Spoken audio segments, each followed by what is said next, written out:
വാണിജ്യ പാചകവാതക വില വർധനവിനെതിരെ കേരള വ്യാപാരി വ്യവസായി ഏകോപന സമിതി തിരുവമ്പാടി നിയോജക മണ്ഡലം കമ്മിറ്റി മുക്കം പോസ്റ്റ് ഓഫീസിന് മുൻപിൽ പ്രതിഷേധ ധർണ നടത്തി. സമരം ജില്ലാ വൈസ് പ്രസിഡന്റ് റഫീഖ് മാളിക ഉദ്ഘാടനം ചെയ്തു.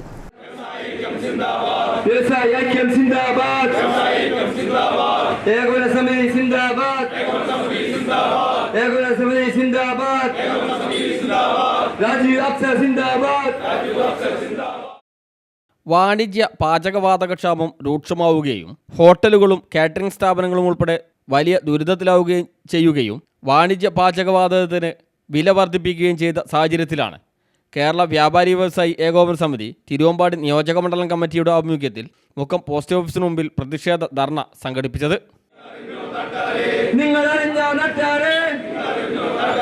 ഗ്യാസിന് വീണ്ടും വില കൂട്ടി, ഗ്യാസിന് വീണ്ടും വില കൂട്ടി, വീണ്ടും വീണ്ടും വില കൂട്ടി,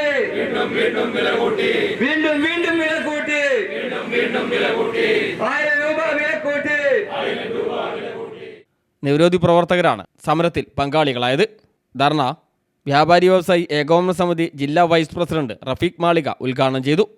സംസ്ഥാന വ്യാപകമായി വ്യാപാരി വ്യവസായി ഏകോപന സമിതിയുടെ ആഭിമുഖ്യത്തിൽ 140 നിയോജകമണ്ഡല കേന്ദ്രങ്ങളിലും സഹായന ധർണ നടത്തുകയാണ്.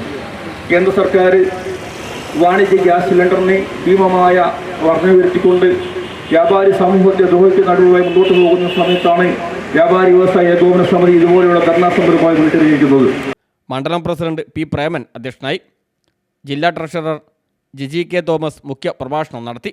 സംസ്ഥാന കമ്മിറ്റി അംഗം കപ്പിയടത്ത് ചന്ദ്രൻ, മണ്ഡലം ജനറൽ സെക്രട്ടറി ജിൽസ് പെരിഞ്ചേരി, ജില്ലാ കമ്മിറ്റി അംഗങ്ങളായ അലി അക്ബർ, പി ടി ഹാരിസ്, മുഹമ്മദ് പാതിപ്പറമ്പൻ, മണ്ഡലം നേതാക്കളായ Johnson, Purushothaman, Sharif Ambalakandi, T P Faisal, baby Varghese, Jaison, K G Shijimon, M T Aslam തുടങ്ങിയവർ സംസാരിച്ചു. News bureau, Mukkam.